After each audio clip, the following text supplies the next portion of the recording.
From San Antonio, Texas, home of the Alamo, the Riverwalk, and the World Heritage San Antonio Missions, this is the Exit Planning Coach podcast with John F. Dini. Designed to help advisors who work with business owners, John talks with top professionals in the exit planning field about best practices, marketing tips, and how to be more effective when working with owners. Now, here's John F. Dini. Hello, and welcome to today's edition of the Exit Planning Coach podcast. My guest today, and I'm very excited, is Amy Wirtz. Amy is a CPA and an attorney, has her JD. And Amy is probably, if she's not the foremost family exit planning expert in the United States, I don't know who is.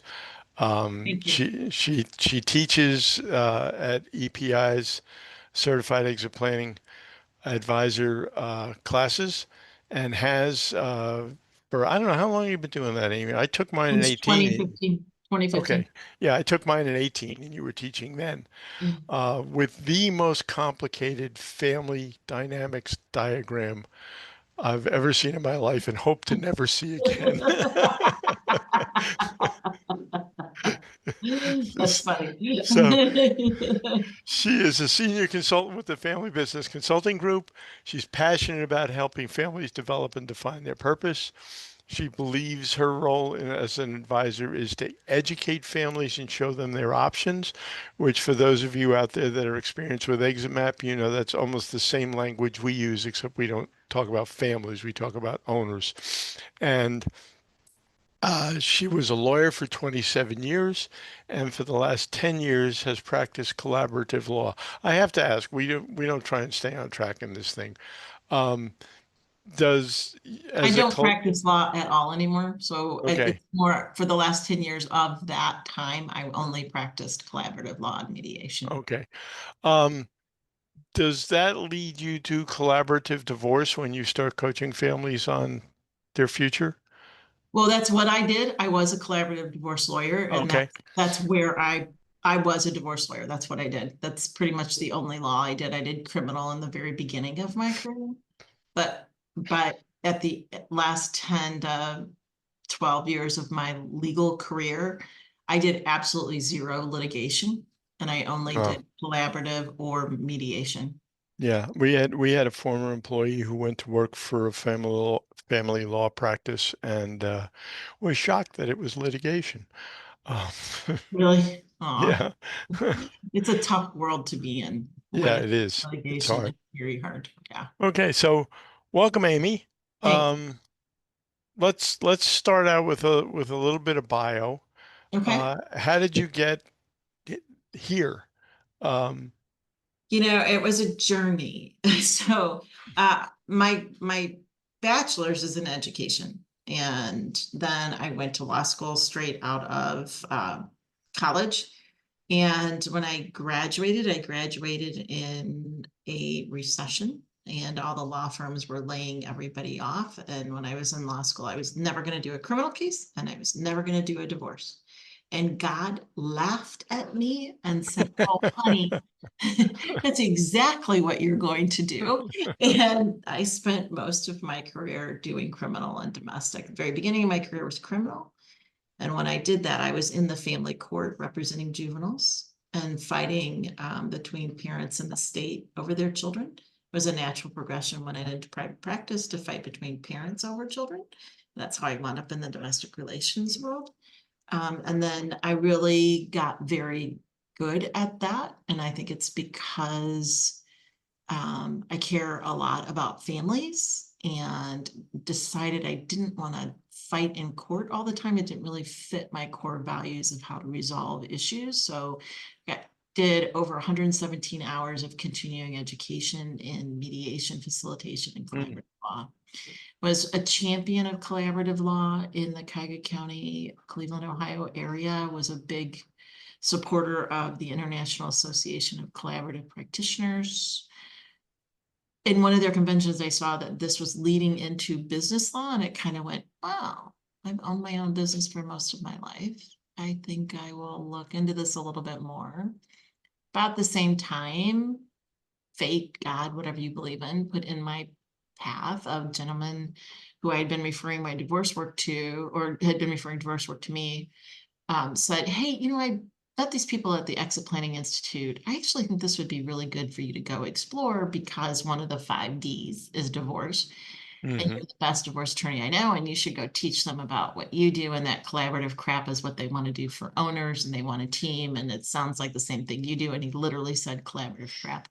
And I was like, okay. So I went to a meeting and Chris said to me, why are you here again? I'm confused. So we went to lunch and we talked, and then he's like, it would be really great to have you help us look at the teaming aspect of the work, because it seems like the collaborative law community has figured that out and we're trying to navigate that. How do we do it well? How do the advisors play well in front of the owner group? Like, how do we communicate? How do you orchestrate this stuff? So I did that, and what I told him was I wanted to be certified if I was going to teach it. And he's like, will you ever do anything with that? And I said, probably not. And then I got certified, and then I went, this is flipping cool. Like, I think this is really cool. And then I was at one of the very first EPI summits, and there was a family business consultant there named Carmen. She's from California. And I went, I think I want to be you when I grow up. I think I could do that. And she was so kind. She brought me out to see a family meeting, and then and really kind of mentored me for a while. And then I started a practice, and from there is history, and just started getting more and more families. And then FBCG recruited me, and that just gave my career a shot in the butt.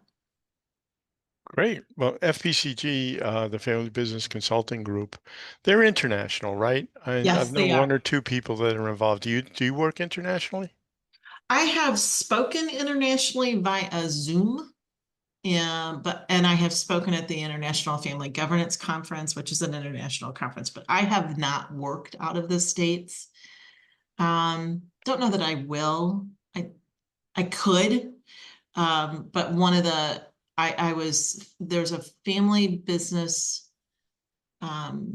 council for Dubai and for the Middle East that asked me to speak. I probably wouldn't go that far away. I'm not a huge international traveler. I'm not very healed at that. And so it's intimidating to me. It also makes me really tired. Yeah, it does. It does. It does. It So does. I tend to be more United States, Canada, Canada's international, but from where I live, it's actually a shorter flight than California. So, Yeah. yeah. Well, so if somebody approaches me and says they really need help in Paris, like, don't call you. No, call me and I'll get you to one of our advisors. Okay. How's that sound? That works. That works. So working with families for you came before working on business Yes, exits, the yes, the, it the did. mediation and collaboration part of it. Yeah. Um, and we talked a little bit before you got on. I'd like you to talk again about the discovery process for the advisor, because but this is an advisor podcast, so I thought Yeah. that was really good. So I think, from teaching at EPI and working with as many SEPAs as I do, one of the messages I want to give your audience is, as you could tell, my journey has been varied in life, Mhm. and also like what I was going to do when I first started at EPI has grown immensely. And one of my philosophies about advising is, you might get a new certificate, like a SEPA certificate in training. But everything we do on our journey into our personal lives and our professional lives is something that we bring to every ownership family and business. And so when they engage us, they're not engaging just one certification. They're engaging us for all of the experience that we've had in our professional lives. And that is a lot of the benefit we bring to our ownership group. Mhm. And if you're new to this work, that's okay. You still have a professional life before you got into this world. And those skills are important to our ownership groups. And just remember, it's a journey, and every family you live with or work with or business owners you work with, you learn from. think of every business owner as an opportunity to be educated, not just by the peers that you're working with, but by the owners themselves, because they have stuff to share with you that you then bring Sure. to the next family. Yeah, one of my definitions of consulting for the last 3+ decades has been when I walk into a business, I know 20 things that they don't, but they know 2 things that I don't. And when I walk out, I know 22 things and I'm a better consultant. Yeah, absolutely. Yeah. Absolutely. And I also think that we need to listen first. hmm We need to hear what they're seeking information for, what changes their stakeholders. And in my world, the stakeholders are more than just the owner and the leaders of the business. It's the family, because the family, every owner Sure. has a family, right? Sure. Um, but I would say that most of the time, our plans, and as you explained to me, is the exit map really is a great process because the owner reports what they want to work on at the end Right. of your assessment. But the additional thing that I would say to that is they only know where they're at and the experiences they've had to be able to say we need to work on A, B, C, D, and F.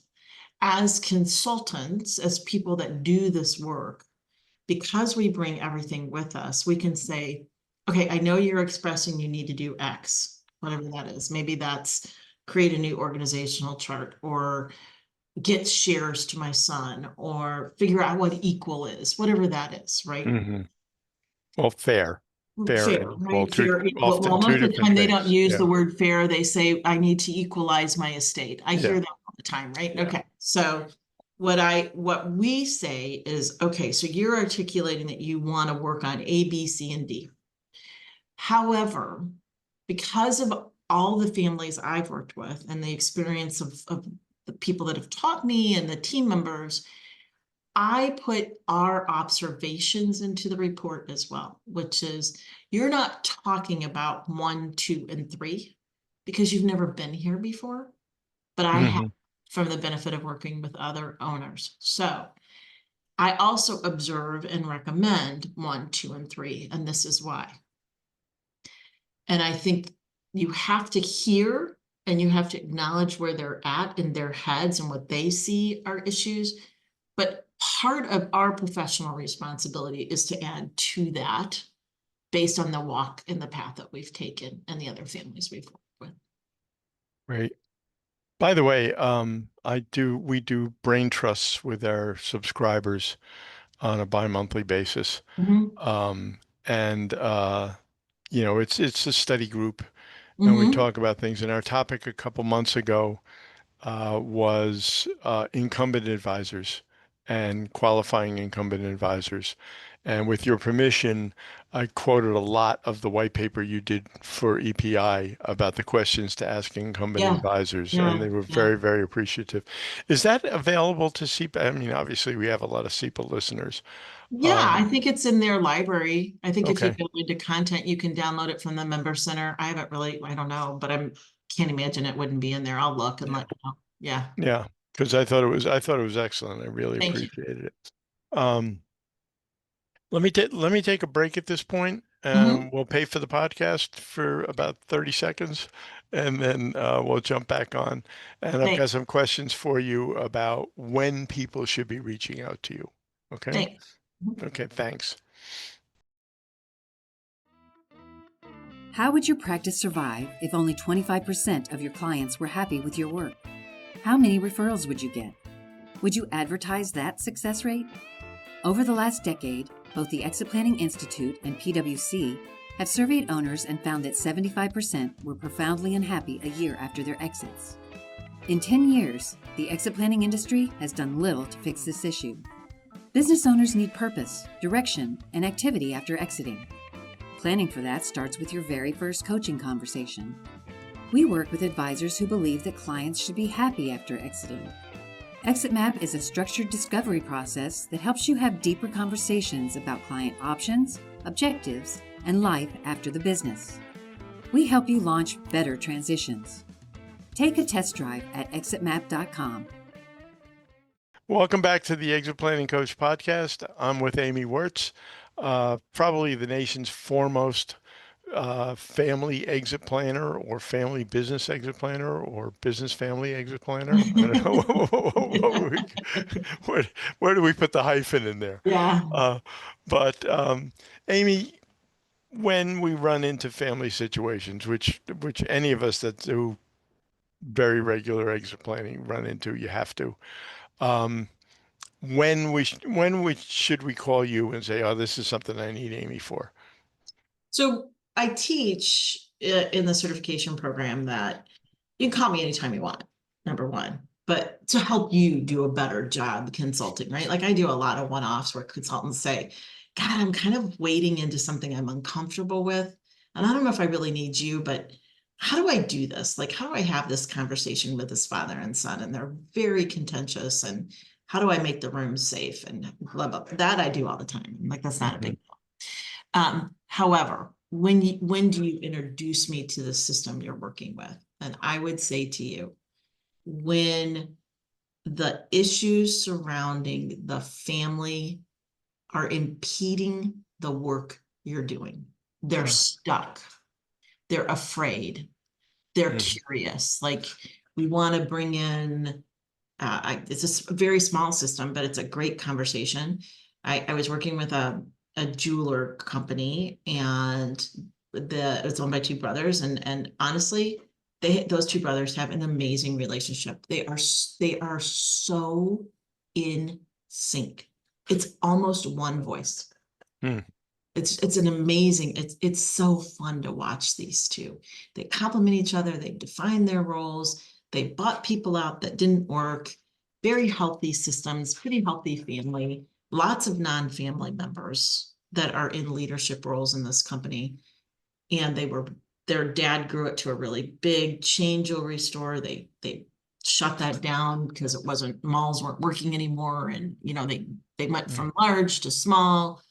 Well, now all of their adult children are going, knock, knock, knock, we want to work here. Knock, knock, knock, we want to work here.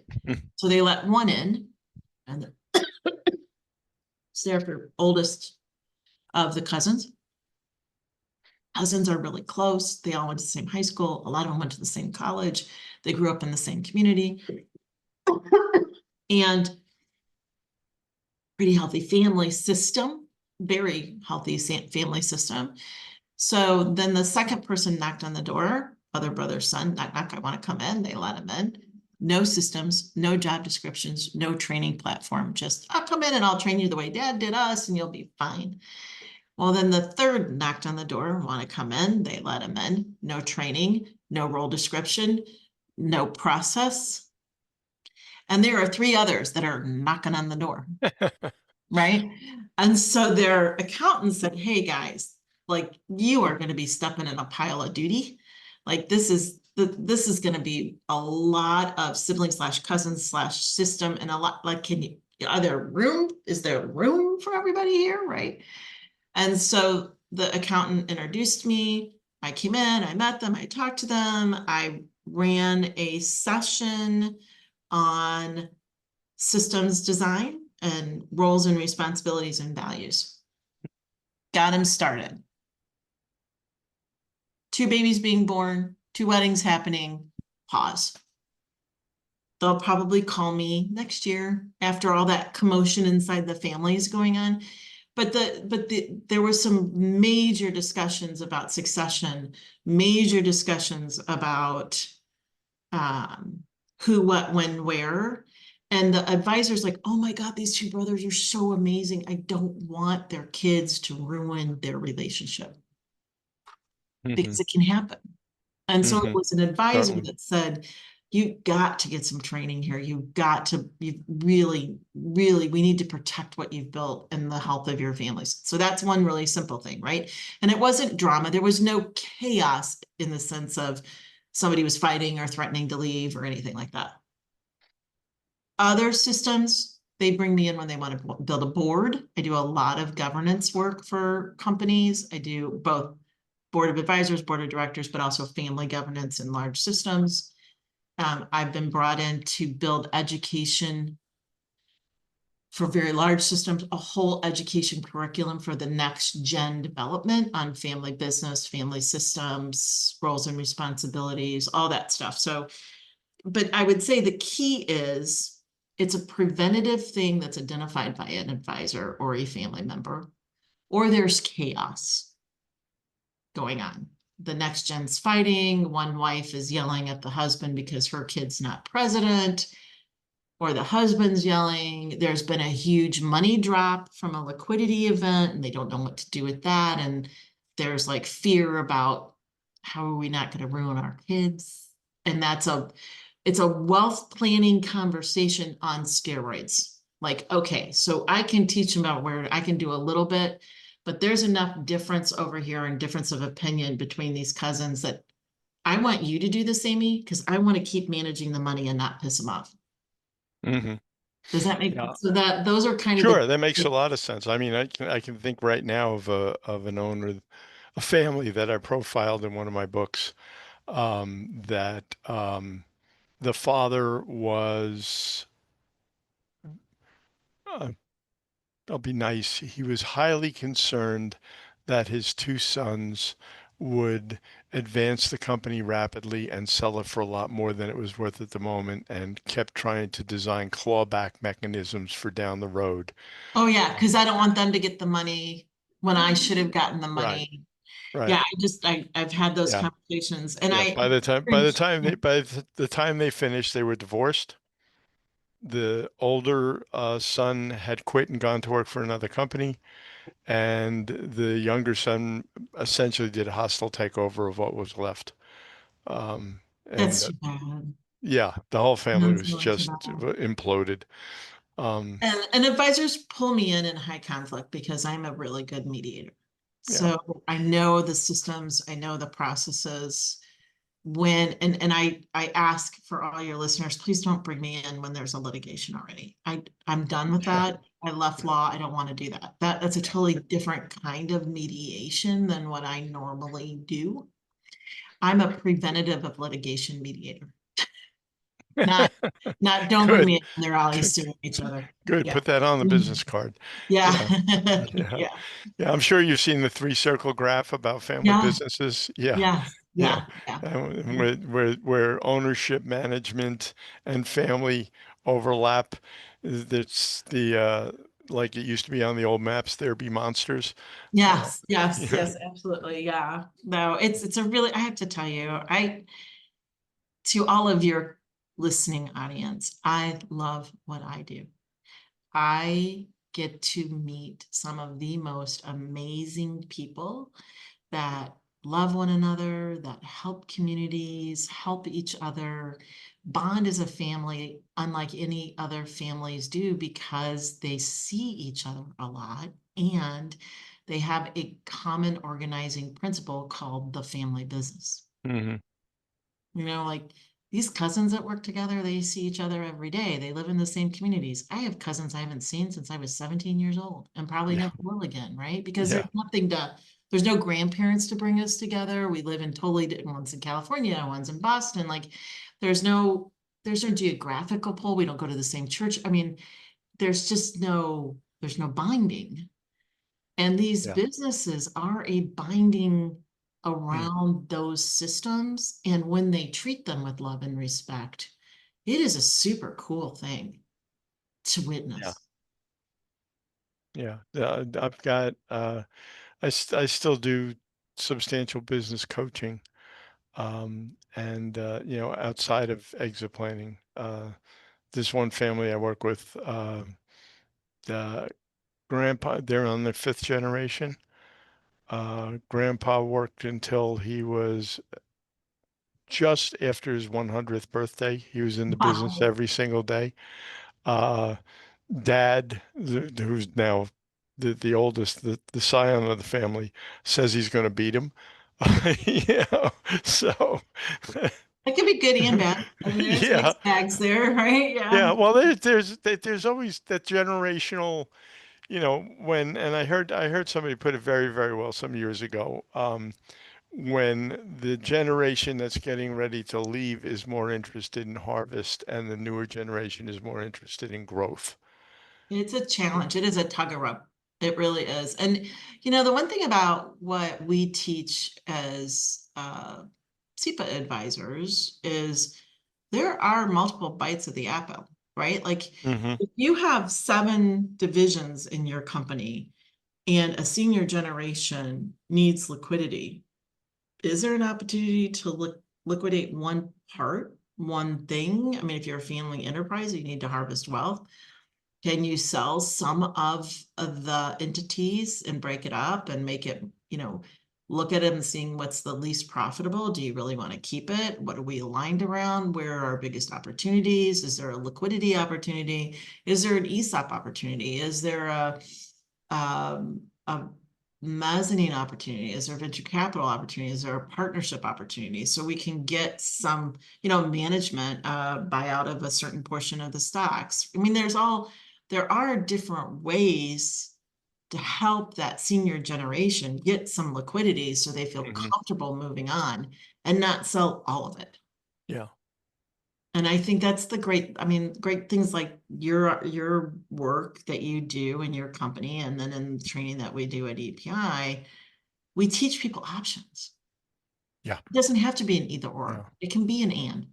Yeah. I was just helping some of our newer folks, our business development coaches, look at the typical assessment we get. And they asked about a question where we asked the owner, what do you expect to be your exit plan? And, Mhm. fully 85% of them said, oh, I'll sell it to a third party, Right. because they don't know there are Right. They do options. not. Yeah. Yeah. Yeah, they do not. Yeah. One, bless Pardon you, me. bless you. Uh, Two things. One is for people who are listening and don't have the video and don't have access to all the materials and contact information that's going to come with it when we post it. Can you just give us verbally how to get in touch with you if we might? Sure. I am at my last name, Wirtz, WIRTZ, at the word the, F for Frank, B for boy, C for cookie, G for good.com. That is my Okay. email. And you can find a lot more information about me on the website for the Family Business Consulting Group. You just type my name in when it goes under team, and you'll have more than you ever wanted to know about me. There are videos, there are podcasts, there are articles. If you go on API's website, you can type in find a SEPA and find out, under my name, you can get a lot more than you want to know about me as well. But I think what's really nice about the Family Business Consulting Group webpage is there are so many resources for business coaches and for SEPAs there that are free for you to start conversations with your family owners. There are blogs, there are free webinars. We have many, many free educational events for owners every year that are all online. They can do it from their home. They don't have to travel. They don't have to spend money on it. And we have a series of owner-facing books that some of my center of influence of referral sources use to start conversations with families. Like we have a book that's very popular that the title is From Sibling Ownership to Cousin Ownership. We have a book just about sibling ownerships. What are the common things they have to walk through and think about? We have a book on family compensation, like how do you set salaries? What are the policies? We have a small, and when I say owner facing, they're like 60 to 80 pages long. They are Oh, not great. books. They're Mhm. nice conversation starters. We also have a link for an advisor newsletter that comes out 4 times a year that is for advisors that are interfacing with family businesses. And how do you be the best advisor to family business owners when you're not the family business owner advisor? You're not doing what I do, but you're an attorney, you're a coach, you're a wealth planner, you're the accountant to that family, and they sit and talk to you about this stuff because they do. If you're a trusted Sure. advisor, they Sure. tell you stories, right? So how you can send upcoming webinars that are relevant to your families that you're working with, and it's free. Great, great. Last question. Cautionary tale. What mistake do you see advisors make most often? I think when we are novice advisors, we believe each family fits into a box. No. Yeah, and like if I offer these 4 solutions, one of them will work because that's what we've been trained in and that's what we feel safe in. The more you do this work, you'll realize how unique every ownership group is. Yes, we need to teach them their options, but every result will look a little different Sure. as there's humans involved. And humans, while they have the same characteristics, all have uniqueness like snowflakes. Yeah. If we only treat them as you have to fit into this box and you don't listen for their uniqueness and teach them options, you will fail. Yeah, one of the things I say to people that ask me about getting started in the business or what the business is about, every business is unique. Every owner is unique. And I think if you multiply unique times unique, you get infinity.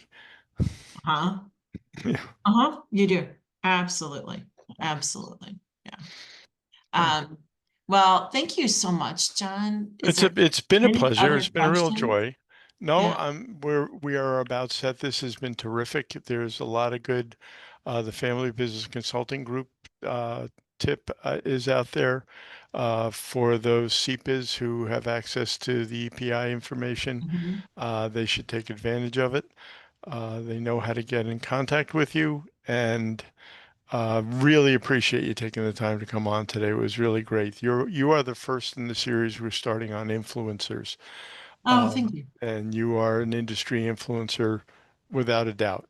So Thank you, Don. So are thank you. I thank really you very appreciate it. much, and can't Uh-huh. wait to see you again. Hopefully, it'll be before May, but we'll see. We'll see. Yeah, thanks. See you later. Bye, John. Okay, thanks. Take care.